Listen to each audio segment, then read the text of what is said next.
Welcome to you all. Thanks so much for joining us. We've got a great session lined up for you this evening. Before we start, I'd just like to say a huge thank you to our hosts, to SPIVS and PetsApp. This is a Together Academy session from PetsApp in partnership with SPIVS. I'm Becki Maher.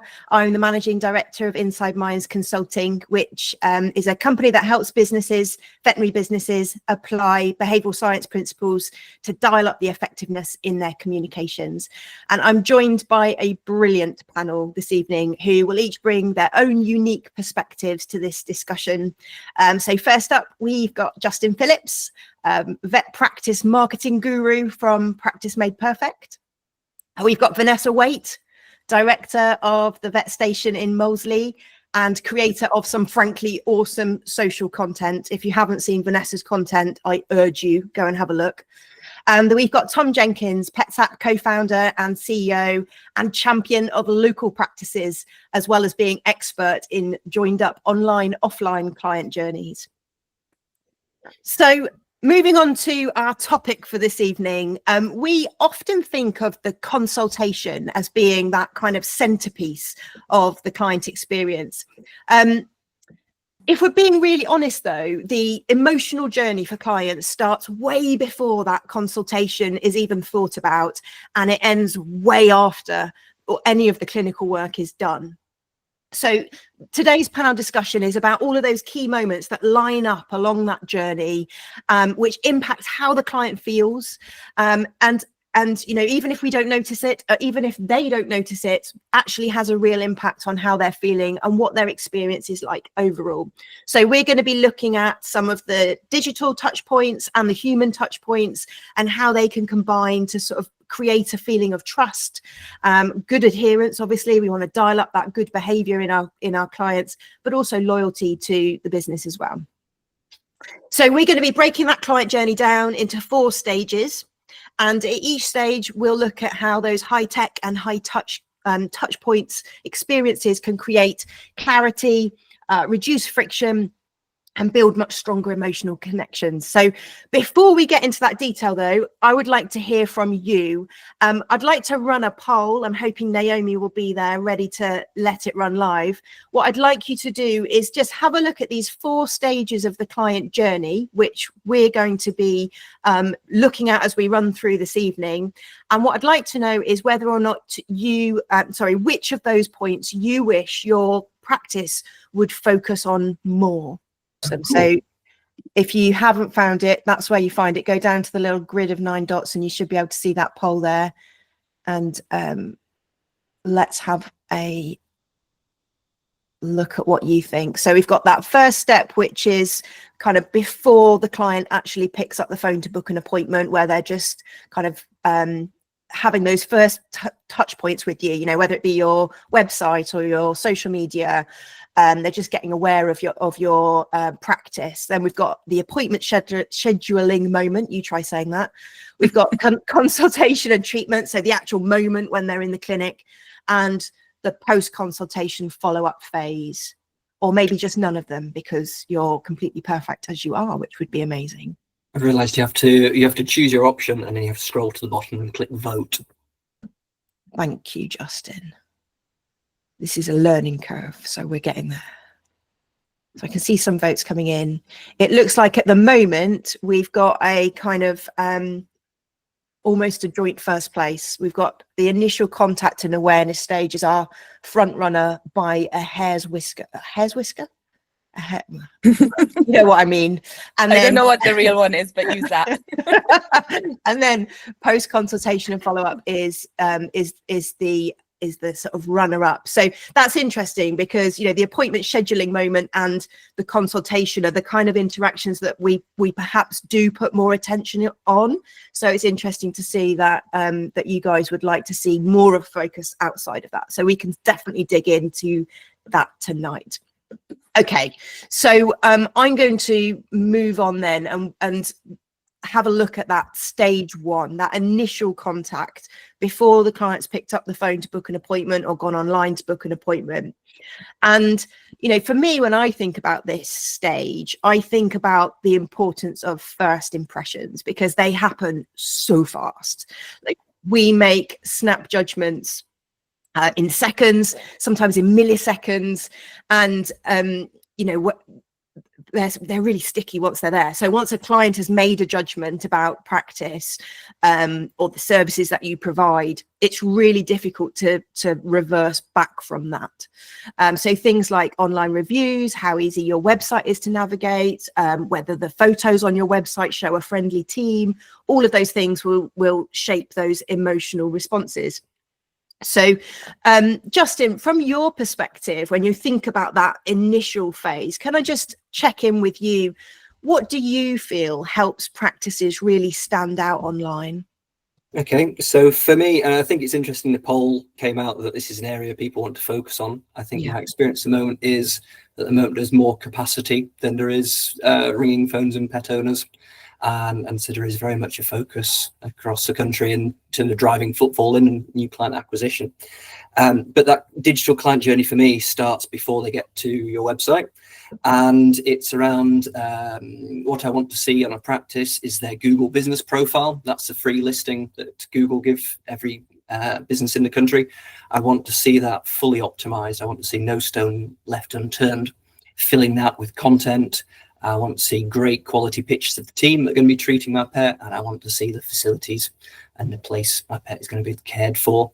And then the next stage is I want to see hundreds of glowing 5-star Google reviews, and I want to see replies to acknowledging those reviews from every single review, good or bad. I want to see a review, because that tells me that the practice I'm looking to trust my pet with really cares about their impression. So that's giving me the vibes as to what sort of practice. Once you've passed that test and people have clicked through and landed on your website, then what I want to see and feel when you as a pet owner get through to a vet practice website is what makes this business, what makes this practice unique. And the answer is every single practice out there is unique. It just sometimes takes a bit of digging to find out what it is. And it's all about using the words and pictures to show, not tell, what makes that practice unique. So I was thinking about this earlier, and I was thinking, so Vanessa and you and I worked together for a period of time last year, and very early on in our journey of chatting, you talked about you'd created the vet station to be a sort of practice where your nana would want to bring her pet to. And so we latched onto that, didn't we? And we've made that a core part of the story. And if you read through Vanessa's website, and if you look at her health plan talks about you created your health plan. There's also an actual picture of my nana on the health plan. Oh, and I think she might have been a bit drunk at the time because it was her birthday. And so bringing that raw authenticity through. So Vanessa's right. So you go onto the website to join the health plan, or you pick up a flyer for the health plan. There's a picture of a nana there. That is so authentic. And then because your practice is in an old fire station, the pole had gone out and you put the pole back in, the whole story around that. We came up with the headline for your website. We've called you the hottest vets in Moseley, which ticks to a couple of boxes. So it's great for SEO because it says vets in Moseley in the H1 tag on the website. And it alludes to the fun, playfulness and the history of your practice. So it's using imagery and words to show how unique your practice is. Just saying you're independent isn't enough. You've got to explain how that influences your decision. Awesome. Thanks, Justin. And just going back to something you said there about Google Business and Google Reviews, for practices that don't yet proactively manage that, have you got any top tips for kind of simple ways that they can start, just gently getting a bit more proactive with it? So yeah, Google Reviews, they are such an important currency, and they're so sticky. They last for years and decades, and so on, once you've built up several hundred reviews. So it's about asking for them and sending timely and relevant requests to get those reviews in, to ask people to help you out as a locally owned independent business. Yep. I think for Vanessa, when we set it up, all the requests are signed off by you. They've got your name on there. And so it makes it feel, it oozes authenticity. Yeah. And then every review should be replied to. And so there's two ways you can do it. So some people outsource it to me, and I organize replying on behalf of the practice. And so it's outsourced, it's done, it's tick box. And when we reply, we'll pick up on nuances of the Google review. Other people, and I think Vanessa, you do this, you reply personally to every single review. And what I love about that is there's so many, we're beaten down, aren't we, by so much in vet industry, whether it's BBC giving us beef about the things we've done.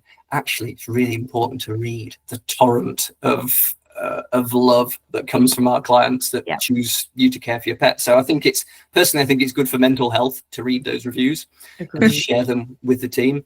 And also you can, if a team member is name checked in there, you can go and make sure you can go buy them a Costa coffee next morning to say well done. And you can also pick up on other nuances because you'll know things that happened in the interaction that aren't in the Google review. So kind of gold standard, reply to them yourself or outsource them, but absolutely reply to them. But be proactive. I think that's the message that's coming through loud and clear. And Vanessa, I really would love to come to you before we move on to the second stage in the client journey, because I've already alluded to my love for your candid content on social media. I think it's brilliant. What impact do you think that has on clients that haven't yet started working with you, but they're sort of looking around, prospective clients? How do you think it helps them decide that your clinic is for them? Well, the thing that they say to me, because I get a lot of DMs off of reels or just questions about their pets and like, can we come and see you? And one thing when I reply, they're like, oh, we didn't actually expect you to reply to us. So that's really nice because I'm controlling the Instagram. I do have now, just because of time, someone that helps me with some posts, but generally I'm doing it. It doesn't take that much time and it's very personal.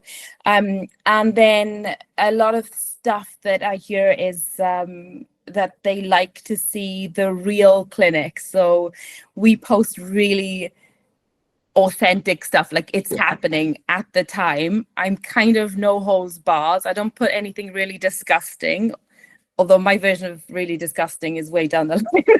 So sometimes it gets censored, but nothing really disgusting, nothing obviously too tragic, but it's as real as I can make it.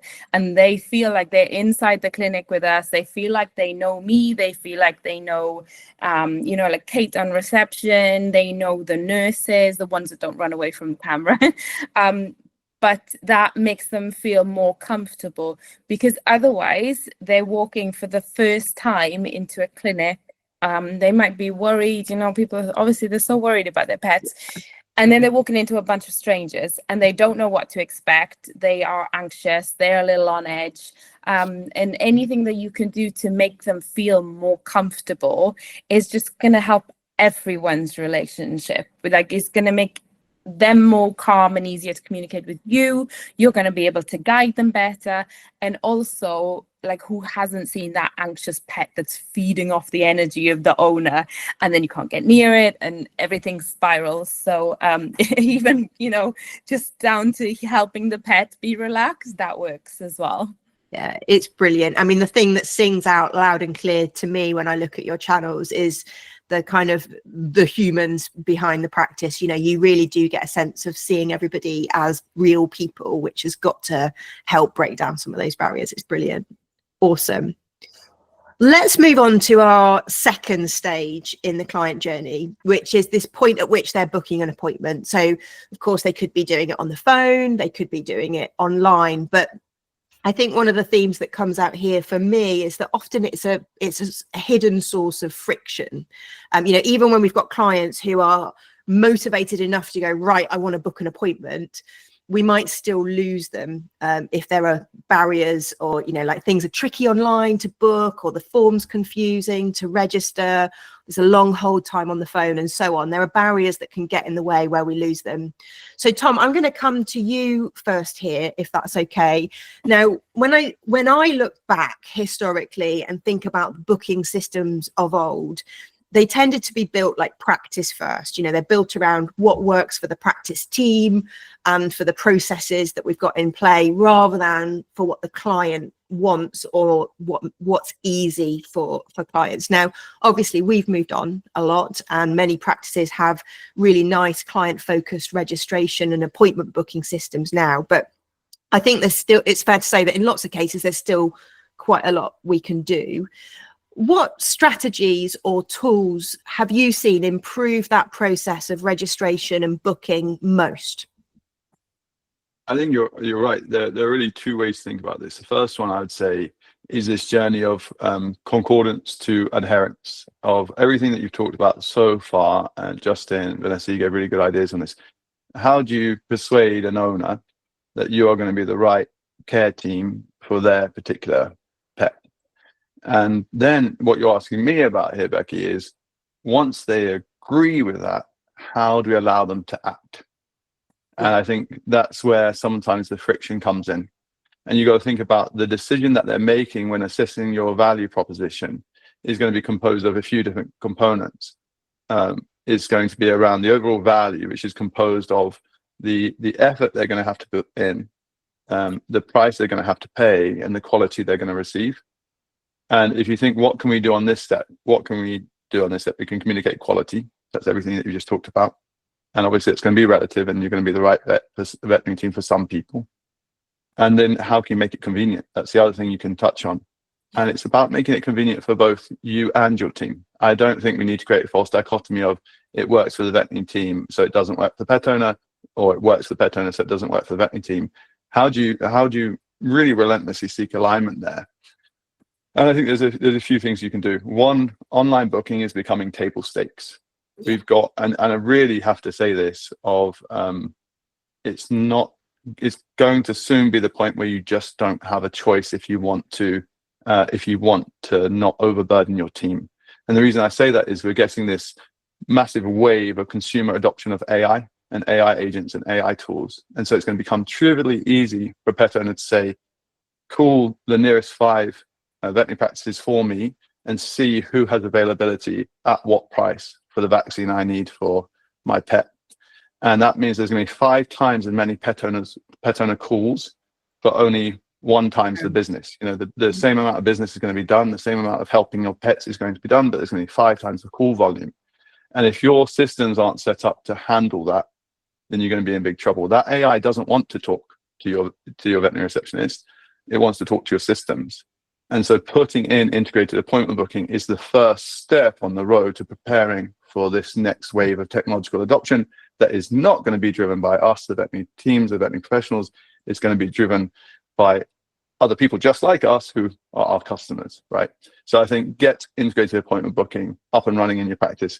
If you haven't already, it's become much more sophisticated than probably when you last looked at it, with rules that can suit you and your team and your pet owners. A less opinionated way of doing the same thing is allowing pet owners to chat with you. And so having a chat widget on your website when someone is at that point of curiosity, they've come across your practice and they want to know something, how about you just let them ask? And you don't become too opinionated about how they vocalize, what they ask, how they signal their interest. You just watch what they say and how they ask it. You do have to make sure you do that in a way that manages it so it's a fair expectation for the veterinary team. And then the last thing I'll say on this is it's not just new clients and new pet owners. How are you making this easy for your existing clients to continue to transact with you, to continue to trust you with the responsibility for helping them care for their pet? And that's by having rich call to action in some of the nudges and reminders that you send their way. So again, having integrated online appointment booking, allowing them just to reply to a reminder. You're texting them a reminder, why not let them reply to that text as if this is not a robotic interaction or a transactional interaction. This is a relationship, and the relationship is a two-way street. And I can just say, hey, yeah, I did forget about Becki's vaccination. Can you help me out with that? Those would be the starting points, I think. Yeah. And when we think about the kind of experiences that clients are having in other parts of their life, like way outside of veterinary medicine, then that really kind of joined up, very interactive, chatting backwards and forwards approach is becoming so normal that if we don't provide it, then really we stand out as an industry that's kind of lagging behind, I suppose, in a way. You know, their experience is going to be a bit jarring compared with what they're experiencing elsewhere. That's my question to you, Becki, is how do we do that as veterinary professionals when we're so steeped in our set of expectations about what the customer journey looks like, but then we know what other customer experiences look like, because in other situations we are customers. Yeah. How do we get from one sort of set of thinking lenses to that other set of lenses? Do you have any tips on that? Well, I think, you know, I am a big supporter of really simple things. One of those really simple things is just to walk in the shoes of clients on a regular basis, you know, whether that be through their experience online or whether that be through the experience, you know, when we move on to the next stage and we start thinking about them actually visiting the practice. But I see so many practices where the team don't use the website, they don't engage with any of the sort of booking facilities that they have on there. It gets set up and then it kind of gets left alone.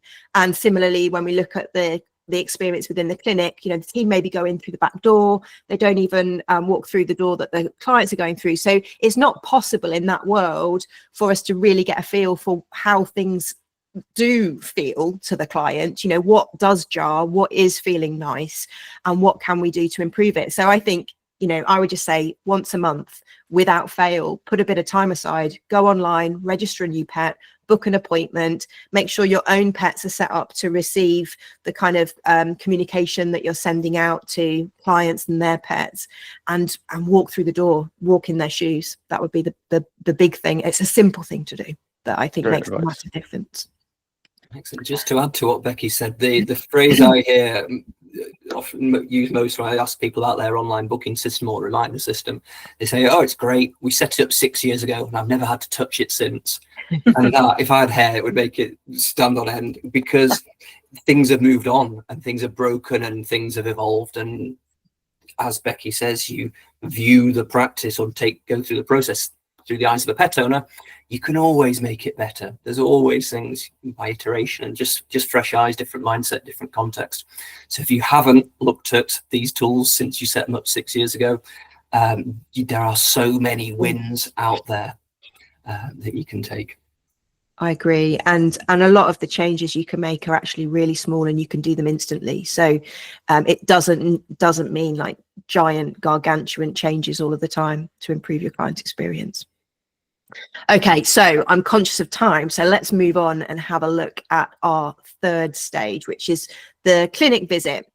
So this, I guess, would be, I think it's fair to say, the most emotionally charged part of the journey often, unless there's been something really jarring that's happened beforehand or afterwards. This tends to be the point where, you know, the clients had the stress of traveling their pet.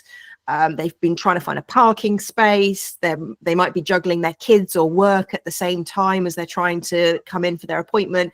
And add to that, they're probably stressed about what's going on with their pet if it's unwell at the time. So I'd like to move into the next poll, if that's okay. And I'm hoping our glamorous assistant Naomi is going to be there with poll number 2. And let me just make sure I can see it. So I would like you to have a look at these aspects of client experience and think about which ones you think have the strongest impact on how your clients feel before the consult begins. So before they've even stepped over the threshold of the consult room. There we go. So welcome at reception is the current front runner.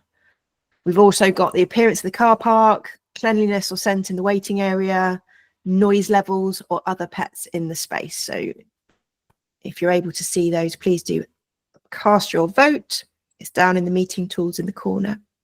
So it's looking like the welcome at reception is our front runner, and certainly based on the experience that I have of working with practices, that's often the place where people ask for the most help. That's the bit where I often get brought in to help clinics. I think it is really important, though, to bear in mind that actually every single one of those and many more that haven't put there in the poll will have an impact on how the client's feeling. So often it's quite subconscious. You know, if they drive into the car park and it's full of weeds or litter, they might not actually consciously think, oh, I'm not really sure about this vet practice, but there will be this kind of subconscious stack up of feelings happening. And if they then also walk in and maybe the door handle's sticky, or the waiting room seems really loud, or the receptionist doesn't greet them, all of these things start to stack up and create a feeling. So for me, this starts, you know, right from the moment that the client draws up into the clinic and they're looking for their parking space. Vanessa, can I come to you first to have a little think about this stage? What elements of your physical environment in your practice or the client's welcome have you focused on, and how's that shifted the client experience for someone who comes into the station vet?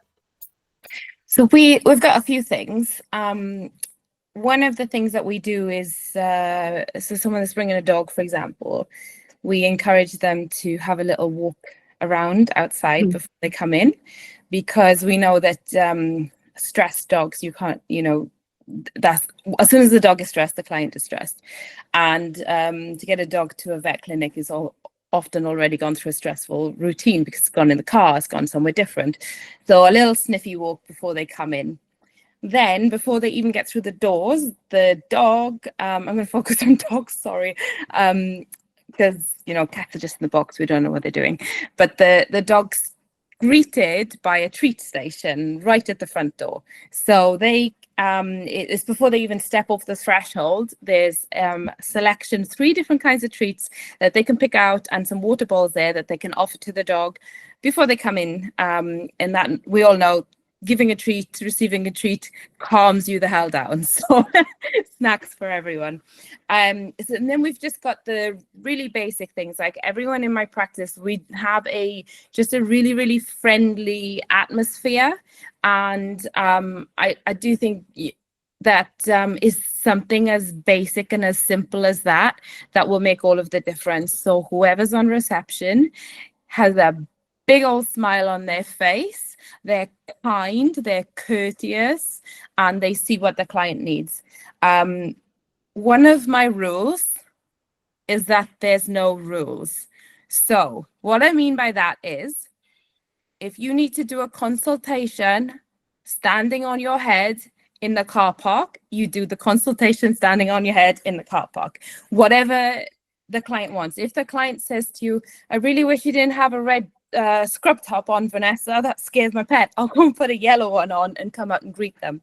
There's definitely none of this, oh my God, I don't have time for this is inconvenient to me. That doesn't happen. That's not allowed. We will bend the rules, we will flex the rules, we will do whatever makes the person comfortable, because at the end of the day, it's going to be a win for everyone. I remember before I was working somewhere, and people used to get so mad if a client was late, and you could tell in their body language that they were mad that you're late for their appointment and you've inconvenienced them. So that, again, that's not allowed. If they're late, we're in Molesey. The traffic can be horrendous. Everybody's going to run late, or someone's, you know, been chasing their child down the street beforehand, or the cat's escaped, or whatever. It's life. It's okay. Someone can be late. If you need to say to them, I'm just going to slot you in a little bit later, but, you know, sit there, have a cup of tea, it'll be fine. Then we do that as well. And the other thing is to accept that people might have bad behavior when they come in because they're upset, they're stressed, and to give people allowances for that, which is not always easy because you might also be having a bad day. But I think try where you can to give someone the benefit of the doubt. it's such an emotionally charged moment, isn't it, in lots of ways, whether it's to do with the stress of coming in, whether it's to do with the stress of running late, whether it's to do with, you know, your worry about your pet. That I think you're absolutely right, like cutting people some slack and accepting that they might not be perfect in that situation, obviously having some boundaries as well, but I think enabling people to feel calm and to feel like you've caught them, like you've got them the moment they walk through the door. Yeah. So, you know, if they're running late and they've come up to the door in a bit of a panic, and the moment they open it, your whole team is like, don't worry, like you're fine, sit down and, you know, get your cup of tea if you need one, whatever the welcome is, that immediately takes that, you know, they can take a breath. It takes the stress out of the situation. I often say to people that you know, we're really in a service industry, aren't we? And I think sometimes we forget that.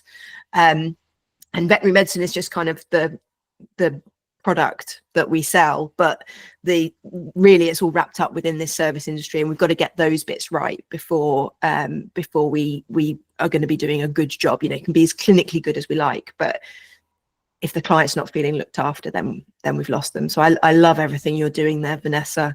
We Tom, also do a practice sorry, too. I was just going to mention it because a lot of my clients have said how much they like it, and I don't know if other people do it. I think the intention is always there, but we make sure that our new clients all get a tour.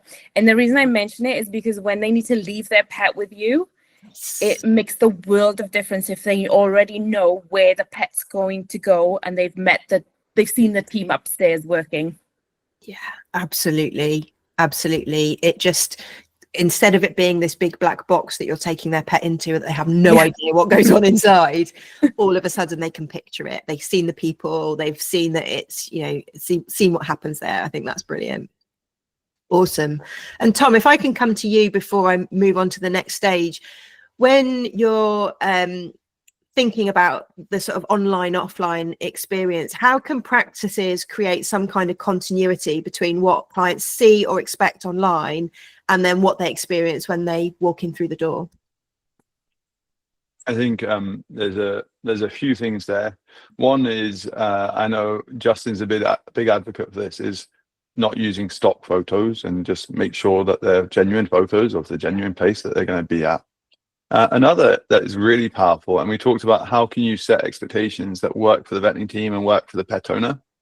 One key set of expectations that never worked for me when I was in practice as a vet was I would say to the owner at a point of admit something along the lines of, don't call us, we'll call you, no news is good news. And I'd say as politely as possible, but basically leave me alone because I've got a job to do and it's in your best interest, in my best interest, in the pet's best interest, right? All wrapped up in a bow. It never worked. My success rate with this was 0%.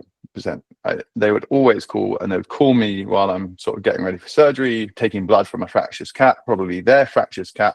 And I'd say to whoever's day was disrupted, the team member disrupted, to try come and find me, tell me that someone's on the phone for me. I would tell that person, let them know I'll call them back, hit voicemail, leave them a beautifully crafted voicemail, probably a lie, but you'll never know because no one listened to it. So there's no proof that it was, you know, a crappy voicemail. And this game of telephone tennis occurs, right? Instead, what you can do is you can do inpatient updates. You can say to the owner, look, I will send you, or someone from the team will send you a photo of Fluffy during the day and let you know how she's getting on and when you can come and pick her up. And so the owner knows, okay, there's a touch point, is exactly the touch point I want, because the unsaid touch point they want is they want to see that their pet is alive and well. They could be coming in for a nail clip and anal gland expression, and still they think there's a risk that something's going to go horribly wrong, right? So they just want that point of reassurance. So how can you give them this behind the scenes point of reassurance at a time of your choosing in a way that takes you 30 seconds rather than multiple efforts, multiple attempts? It's through this digital touch point of just sending them a photo and a quick chat message. And it works beautifully. And I think the tour comment that you gave there, Vanessa, is a really good one, how you can show them behind the scenes. Because something that frustrated me when I was running veterinary practices was, you know, another practice might have the shiniest reception desk and the nicest smelling and freshly brewed coffee, but I know behind the scenes that, you know, it's not as good as what I'm doing at my practice, and I'm proud of what I'm doing at my practice and the investments I've made behind the scenes, but no one can see them. Yeah. And so the temptation is I just put a photo of my CT scanner on my website and pretend everyone cares about that. But as Justin will tell you, no one cares about your CT scanner, photos of your shiny equipment. So how can you do this communication of, actually, we're really invested in patient advocacy, we're really invested in clinical standards. How can I communicate that? I think the inpatient updates, the digital touch point is one, an in-person call. These are really nice joined up touch points. I think like my question to Vanessa would be, again, what gave you the confidence to challenge these assumptions? Because I see this happening time and time again. I went into a practice that I was running and I sat at reception, and I've run a lot of veterinary practices, I've worked in a lot of practices, I've seen a lot of practices. As a pet owner, I had no expectations for what that customer journey would look like. None at all. I was waiting to be told. But I know in practice, we think the customer has like expectations of like, then you do this, and then I'll do that, and then I'll do this. So I just wonder what gave you the confidence to sort of, sounds like you're challenging some of those assumptions. How did you get to that point? Which assumptions? What do you mean, like why I'm doing it differently, or? Yeah. How did you find that? Because you must have seen people doing it one way. You saw people doing it one way, and you're doing it another way. I think in our profession, we sometimes get stuck of like, that is just how it's done. That is just how it's always been done, right? Because it's just like, if you read Google reviews and you read complaints and you see just from the start that if you had just had a good relationship with the person, then it wouldn't have happened. Even if you do something wrong, if you have a good relationship with someone, you can work it all out, or they'll understand your point of view. And that's what I thought. I didn't want it to be, I saw our industry turning into a really regimental, businessy kind of transaction. And I didn't want that. First of all, it's a lot to do with my personality as well. I think I'm very much an oversharer, and I'm pretty friendly, I think, unless I haven't had a snack. And I kind of wanted to be like that with my clients. And so I just thought to myself, why the hell not? Why can I not be friendly? Why can I not go and sit in the pub with my clients, which I've done? Why can I not go and join in the events in the local area? Why can I not go on a dog walk with my clients? That kind of stuff. Can I ask you what happens to the practice tour when the wheels are coming off? You know, that day in practice, something sensitive's happening out back, or you know, something like that. Not that you'd want to hide it from someone, it just wouldn't be appropriate. What do you do? No, what do you do then? I just tell them the truth. I say, is there something happening right now? Normally I would give you a tour. I'm so sorry, but please let you come back another time and do it. Or the next time that you're in, because if they're in just for a meet and greet consult, then they're going to come back for like a vaccination or whatever. And so the next time that you're in, we're going to take you up and we're going to show you around. The other time I've seen tours being used to great effect is where you've got consults are running really behind for whatever reason, maybe some emergencies have come in, you've got a lot of people waiting in the waiting room. All of a sudden that wait becomes really cool if you're taken off to go, and while you're waiting, would you like to come and have a tour? We'll show you around. And it completely changed you try saying perspective. Changes the perspective of the whole wait. You know, it goes from being this real pain in the backside experience to something really cool and exciting that they talk about once they've gone home. So I think, especially if they have children. Yes. Give the child a stethoscope. You might want to dip the earpiece afterwards, but anyway, give the child a stethoscope, let them play with it, and let them go and see some animals. Absolutely. It shifts it from being a waiting time to a preparation time, if we're going to use the behavioural science piece on there. Yeah. So just to add, so I love a virtual tour. Love a physical tour if you can take them through and you can get them to put their own pet into the kennel where they're going to be staying. I love that as a nice touch. But obviously that doesn't always work when there's fluff and blood all over prep, and that can't be done. So you can digitize it. You can photograph a virtual tour with Google Business Photos or Matterport Tours. You can do a virtual tour of your practice, and you can put it front, right and center on your website, so people can go and snoop round where they're going to do. It's what people do when they're booking an Airbnb, don't they? They look at the toilet in the Airbnb they're going to book. in the south of France. So a virtual tour works really well. Not every practice is insta-ready, and so you've got to play to your strengths. So if your practice isn't insta-ready, then some sort of video showing a visit to your practice through the eyes of a dog or eyes of a cat. You can get a harness and put a GoPro onto that dog, and you can create a video that gives a flavor of the experience in your practice, which is digitized. And when you do those virtual tours, it shouldn't be empty like a museum. That's not your practice, right? We've heard from Vanessa, the life and soul of the practice is the people, the personalities, the warmth, the smile. So when you do those virtual tours, you fill them with people, and it's a easily repeatable process. So it can go in your appointment reminders forevermore. There can be a link to the virtual tour. I love that. I love the idea of doing it from the dog's perspective, from the pet's perspective. That's awesome. Puts a bit of personality into it. That's really nice. So if we were to move on then to our fourth stage of the client journey, which is, everything that happens after they've walked out of the consult room. Tom, can I come back to you? What follow-up tools or processes do you find most help clients feel supported after they've left the building? One thing I think is a real needs people to change how they think about it is reminders.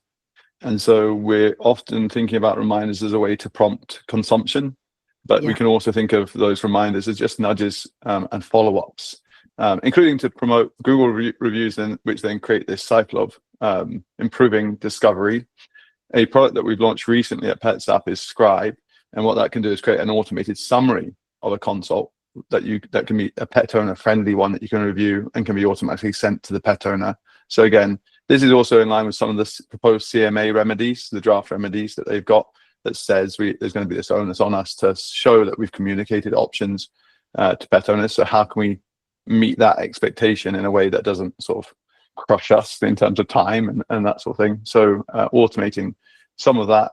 And I think just coming back to the closing the loop thing, at the end of the in-person journey afterwards, that having walked your customer corridor, having been on the client journey, whether you ask for it or not, whether you know about it or not, people are giving feedback and they're telling their families, their friends, people online perhaps. And so I think finding ways to insert yourself into that process so that, like we've said, you're sampling both the positive and the negative. It is profoundly positive, as we said at the start, but there will be opportunities for improvement, and there will be opportunities to put your case as well. And I think closing that loop, so using feedback methodologies to do that, I think is really important. So just having these follow-up touch points. When I was running practices, we used to have something called the FAR protocol, and it said that every pet that leaves the consult room should have either a follow-up, an appointment, a recommendation, or a reminder. And so you've got to plan that next touch point. We don't need to be imposing on the veterinary team what that next touch point should be. But as a team of patient advocates, we want to make sure we have another advocacy opportunity. And so just making sure that you're looking at that pet with a view to, okay, there's today's touch point, but what's the next touch point this pet will need from us? Yeah. And there's some really nice evidence out there. Off the top of my head, I can't remember the numbers, which is obviously very typical of me in the moment, but just the simplicity of booking a follow-up appointment massively dials up adherence with kind of regular health checks and vaccines and so on. And if you think about it, that's another thing, isn't it, that's happening elsewhere in our lives. If you go to the hairdressers, if you go to the dentist, every time we're being asked to book an appointment, book the next appointment before we walk out of the door. So it becomes normal. So if we're not doing that, we're kind of missing an opportunity in a way. And as you say, it's not just booking the follow-up appointment, but there are other things we can be doing to find, when you talk about that, when you talk about forward booking, there'll be all kinds of reasons why veterinary teams don't think that's appropriate. They'll say, look, we don't have our rotas 1 year out, 6 months out. We can't do it. I don't think we value enough across our professions in our sector the expression and capturing intent at the highest intent moment. Yes. And so having an appointment from 6 months time doesn't mean that that client is going to insist and hold you to that precise appointment. If you need to move it, you can move it. But what you've done is you've captured intent, and you've turned that intent into something that's more likely to coagulate into action. That's going to benefit that patient, benefit that pet. So I think, again, it's this challenging assumptions of why we could never do it that way. And it's like, well, maybe we could. And if we did, would it lead to better outcomes for the pets and people we serve? And I think, yeah, you're right, it would. Yeah, and there's some really clear evidence on that front. So it's definitely like one simple thing to put into practice going forward.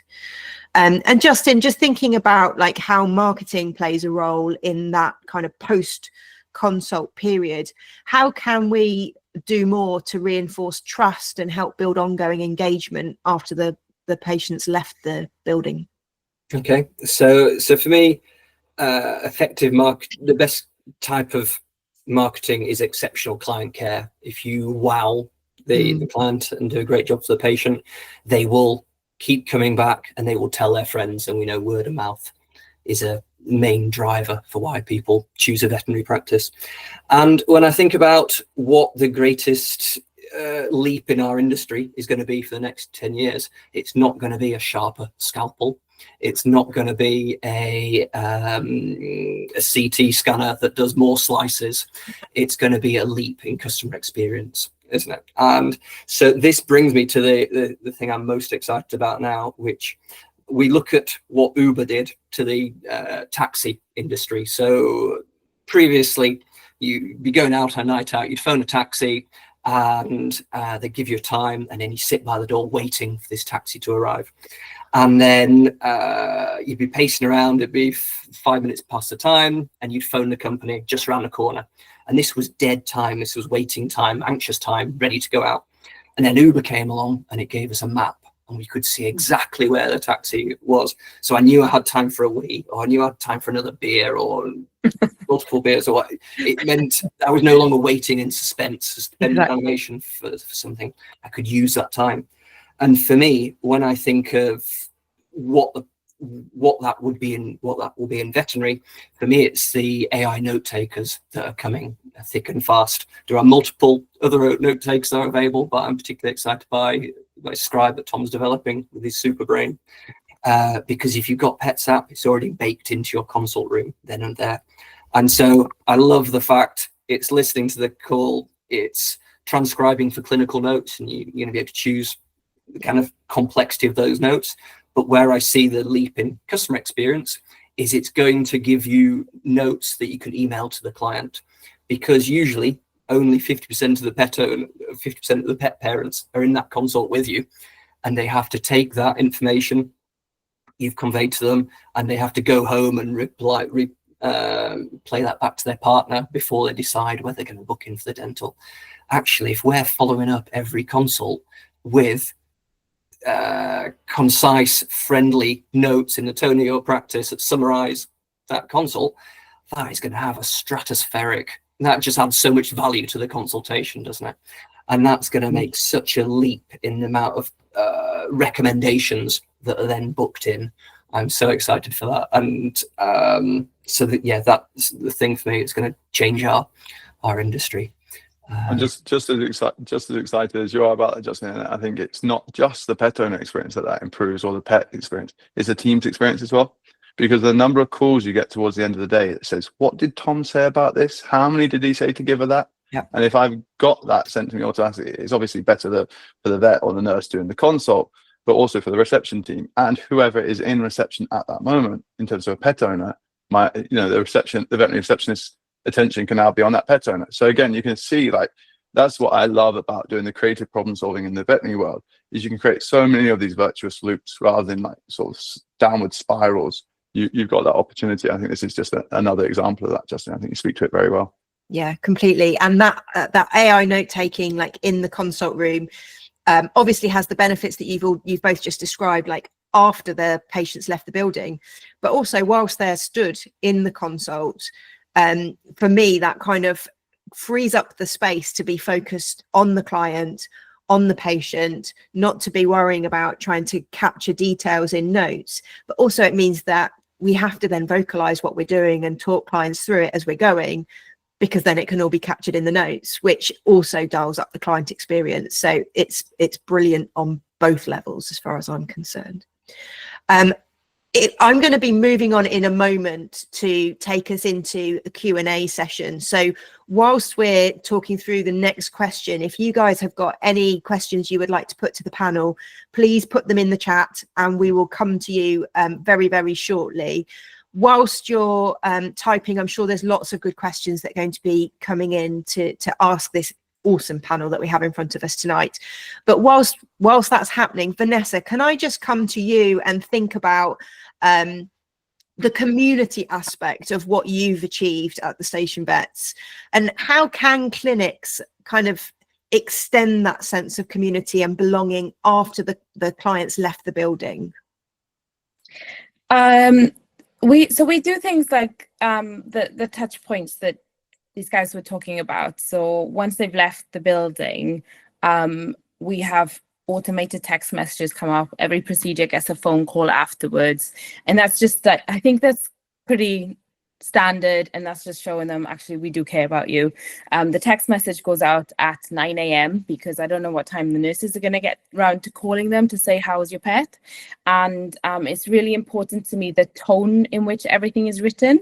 So I like to write them all myself, the way I would speak, and sign them off from myself, even if I'm not done the procedure, because I'm like the face of the place, so they know who I am.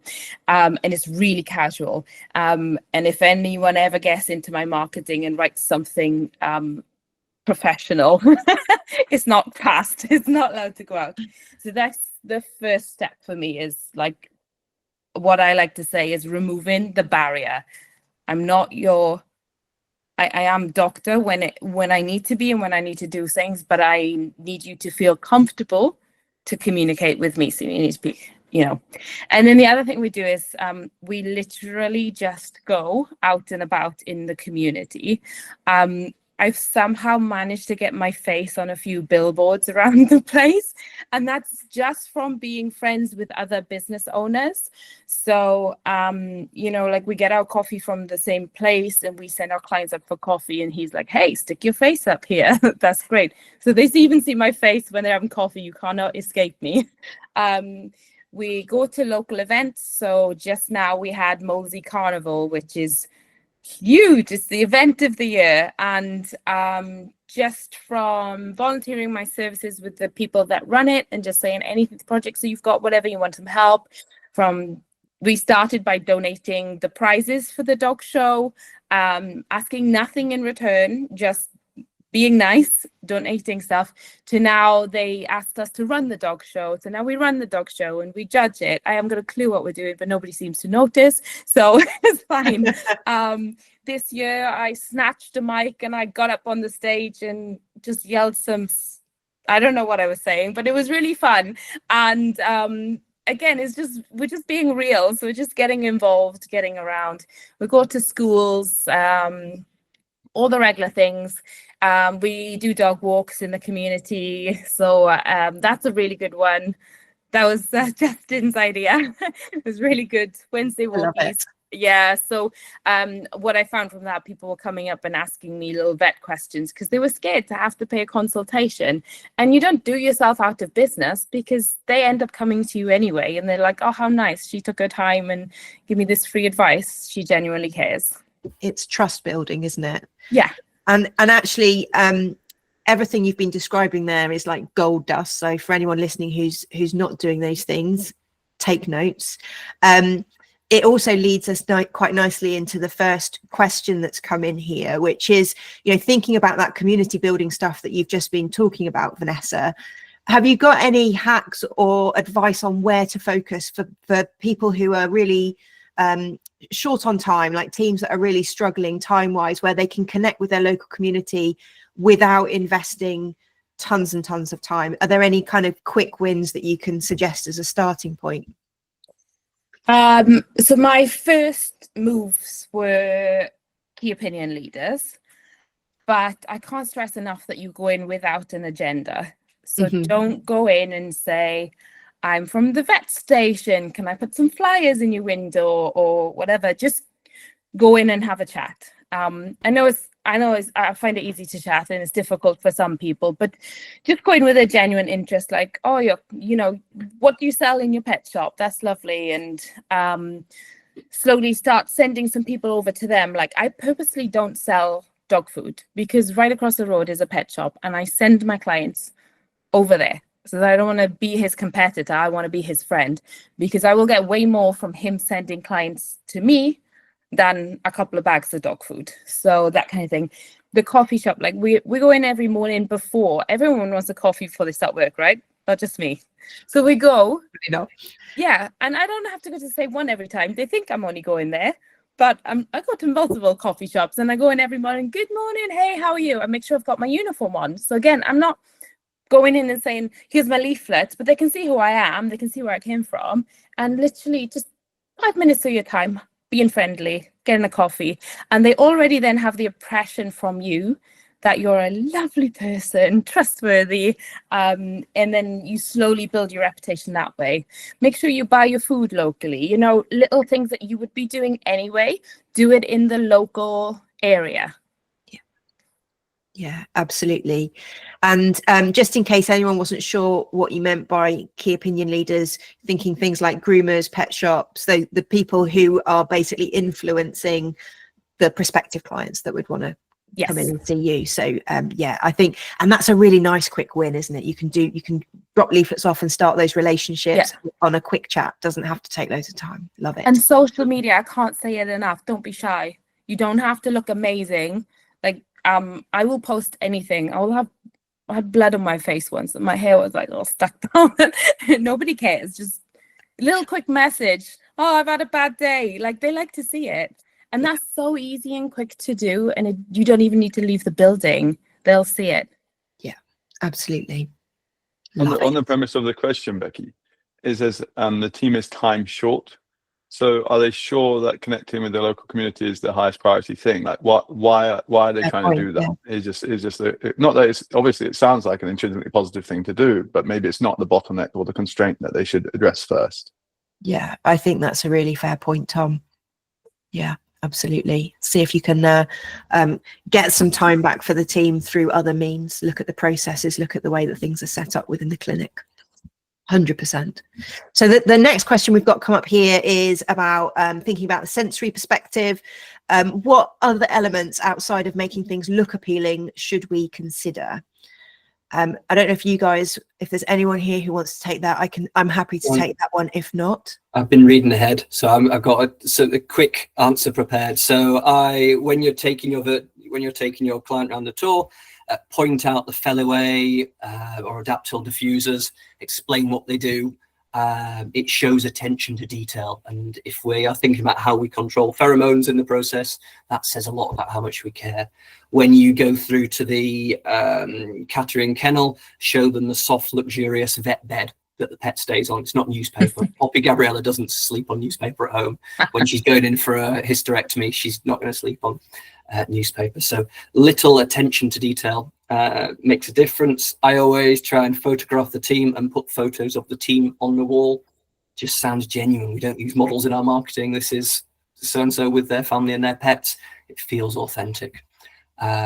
But yeah, showing the attention to detail. I've had a practice where we had different lighting in different areas. It was the same lighting unit. We were just able to switch the lighting. So we had daylight lighting in the reception area, we had white lights in the clinical area, and we had warm lighting to make it feel warm and snuggly in the kennels.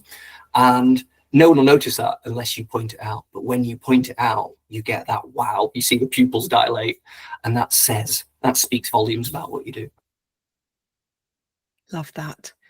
Yeah, and from kind of, if I bring the behavioural science lens to this one as well, thinking about kind of the senses and how those affect how we feel, all of it does. So the smells that we experience, not just the the smells for the pet and the plugins you're using are fabulous, but the smells for the client matter too. Making sure that when they walk in through the waiting room door, they're not hit by something unpleasant. Make sure there's a pleasant smell, a clean smell within the clinic. But sound is a really important sense as well to think about. it's really quite off-putting when you walk into a room or into a building and there's like this really loud onslaught of sound when you're, you know, especially when you're worried and you're anxious, you're thinking about what you're trying to do. So just thinking about all of the senses, the things that you touch. Is the door handle sticky? I know I've said that once already tonight. It's a really simple thing to fix, you know, take out a cloth and give it a wipe. It really matters. So think about all the things you touch, all the things you smell, all of the things that you hear, and so on. So just walk through the journey from the client's perspective and think about each individual sense, I would say. Okay, let's move on. We've got so many questions. This is really awesome.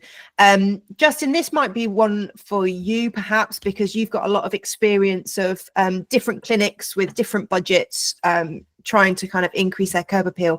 How can a clinic on a budget try and increase its curb appeal? What are the sort of relatively low cost quick wins that you would recommend people look at?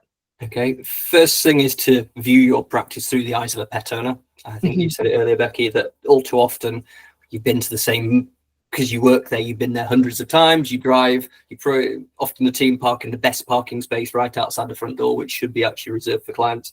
Yeah. But you go in the back of the practice. So fresh eyes, look at the practice, or send it to me on Google Street View and I'll have a look.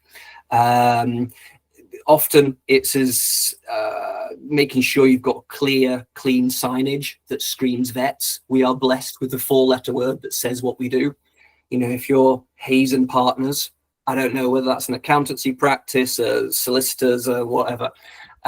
We need to be explicit what we do. And so if you're on a high street, just saying vets is often powerful. That is a big part of IVC's entire marketing strategy, is to put a whopping great big sign on the front of every building that says vets, right? Making sure the sign is illuminated. This time of year, the triffids are taking over the sign and blocking things off. So make sure it's clean. There's often weeds growing out the front of practices. They need culling. There's often dog poo, because as soon as you get out the car, you walk your dog into the practice, it drops a hand warmer. So can you put a poo bin onto the front of the bin and building and put it onto the rotor?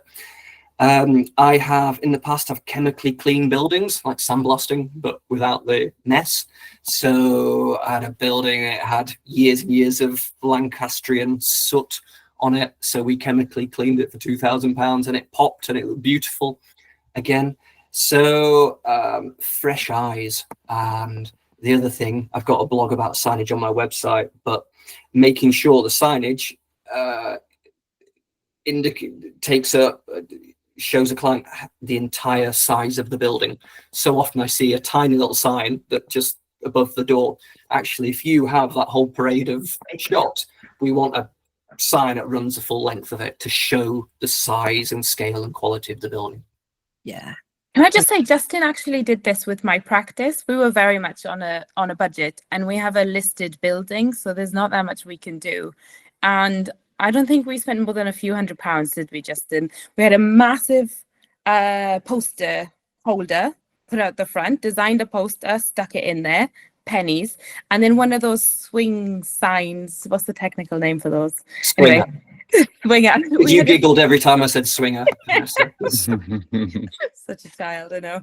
Yeah, and then we have a swinger out on the pavement. It says vets open. Yeah, it either says vets open says. Or now accepting new clients, or now accepting new patients. Yeah. Yeah, and don't forget all the things, you know, I know I keep saying this, but all the things that really do cost pretty much nothing to make it clean. You know, a lick of paint can be done on a budget quite easily. And those are really simple things that are actually overlooked at a surprising frequency. So, you know, those are really easy to do. And getting rid of all your old good ideas. Eliminating stuff. You see the number of things like frayed posters or stick up boards people have done, and they were good at the time, but you have to take them down. Doesn't cost you anything. Absolutely. Yeah. Tom, there's one that's come in which I think is aimed at you, which is around the advanced booking, the forward booking. How would you practically run that year in advance appointment booking? You know, if people are saying, I want to see that vet or that nurse, how would you make it work? Yeah, there are a few different ways to make it work. And if there are individual clinics that are interested in this, I'm really happy for you to reach out and we can talk about your individual situation and just come up with some ideas about how to make it work in your practice management system with your rotas, whatever it might be. But one way is just to book it as a particular appointment type that is highlighted in your practice management system. And everyone knows that's like an expression of intent appointment. And you can put notes in it that say this could be for any vet or any nurse, or they have a preference for a particular vet. And you have a protocol that as you approach, let's say you do your rotas 6 weeks out, 6 weeks, once that rota comes out for that new time period, you then pick up those expression of intent appointments and book them in a confirmed solid way with the right person at the right time. And that might involve messaging a client or phoning a client to just slightly rearrange the appointment. But surprise, surprise, people don't mind, and that person's now got that appointment, and you're one step up on having to just hope that they respond to a reminder or something like that. So it doesn't mean you have to have your rotas done 12 months in advance, because even if you did that, it wouldn't be practical. Things are going to change in the meantime. So something more like an expression of intent rather than a set in stone. This is the client has to think it's kind of set in stone for it to work. The client has to see it as an appointment, as a commitment they've made, but you can see it as something that we can rejig closer to the time once we have our rotas confirmed. That's brilliant. It's similar on online appointment booking. Most people don't let someone book a dental online because they say, look, the pet owner isn't sophisticated enough to know that they need an admit appointment, a procedure appointment, and a discharge appointment. But some clever clog somewhere at some point said, well, why not let them book it? Even if they book it on a Sunday evening, at least I know they want a dental for their pet, and I can call them, message them, contact them to rearrange that dental. And a dental in most practices is one of the highest margin procedures you can do. Plus, it's like a no-brainer. Like there's no situation in which a pet population has enough dentals. That's something that is just massively underserved. So I think, again, taking away some of the barriers and understanding that, okay, we might have to do some fine tuning, but at least we're getting these expressions. We're understanding what the richest patient advocacy opportunities are in the patient population that we serve, rather than just servicing whatever comes up. Yeah, absolutely. Absolutely. So I'm conscious of time. We're running over because we have so many awesome questions. How about we do one more, and then what I'll do is make sure that you have my details and Naomi's details. So if there are any unanswered questions, or if there's any sort of like additional follow-up that anyone wants, then you know where to find us. There was one question that came in about Google reviews, which I don't want to leave unanswered, because this is something that I hear coming up a lot. Justin, this is probably a you question, if that's okay. Is there a risk of getting bogged down with negative reviews if we push people to leave Google reviews? So short answer, no. And so longer answer is that if we do nothing, if we do what we've done for the last 15 years since Google reviews existed, and hope by osmosis that people go and read the review, you get the extremely angry people and the "you killed my cat" brigade, and they go and leave the hate, and it gives them a platform to vent on. And you get the occasional person who is ecstatically happy and altruistic and has too much time in their day, who goes and leaves a review, a genuinely good review, right? You only get those two things. Yes. And so what happens is your reviews are skewed to the negative. And so the solution to pollution is dilution. So to dilute those bad reviews that sit there unfairly, and it's always an issue around client communication that has led to it being there. So if we flood our Google profiles with positive 5-star reviews, you reduce the impact of those. And so we are so blessed, right? This is where we forget, because we've been in veterinary so long.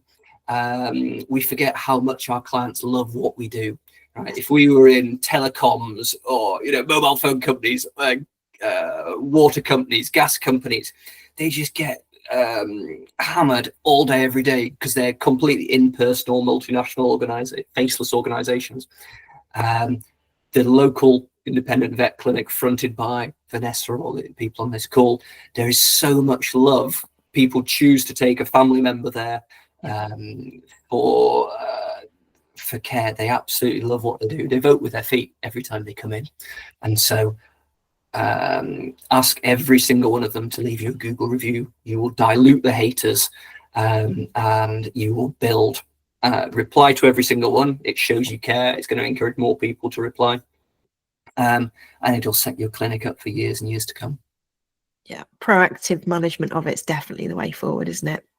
That's awesome. Thank you. And so as we sort of draw this to a close, I'm just conscious that there may be people on the call who might want to reach out to one or more of the panelists. Can we just go around and let people know where they can find you if anybody's got a question for you or they want to follow the work that you do? Vanessa, how can people get hold of you? Insta. There you go. The station DM vet, me. the vet station, the station vet, sorry, at Vet station. the vet station. Get it right Yeah. around. Sorry. I'll stick the Insta handle in the chat now. Awesome. That's what we need. Lovely. And Justin, what about you? So my business, just coming up to 5 years old, is Practice Made Perfect. So on my website, practicemadeperfect.com, I try and fill it with as much of this advice, blogs, resources as possible. I get kicks out of sharing my knowledge, and I'm trying to share as much as possible on LinkedIn as well. So please do get in touch. Just a couple of questions we haven't had a chance to cover, or if you want to go into more detail, please get in touch. You've invested this hour of your life in hearing this. The important thing is you go away and you do something differently off the back of it, and it all builds over time. Thank you. And Tom, how about you? You can find out more about what we're doing at PetsApp on petsapp.co.uk or petsapp.com, depending on where you are in the world. My email is Tom with an unnecessary H in it at petsapp.com. I'm on LinkedIn. Also, just a quick plug. We do have a book here, The Unicorn Vet, that I wrote for my daughter during the pandemic. I shared it on Vet Voices, and people said I should get it published. And I thought, well, how can we do this in a way that isn't just a big ego trip? And we decided to donate all proceeds to Vet Life. So if you want to butter me up before asking me a question about how to improve things at your practice, just buy a copy of that on Amazon or Waterstones or wherever you get your books. Awesome. You definitely need that book in your life. So everybody needs to do that. And if anybody wants to get hold of me, I've put my email address in the chat. So please do get in touch anytime. I'm also share quite a lot through the blog on the website, which is inside-minds.com, and also on LinkedIn. So you can find me in lots of different places.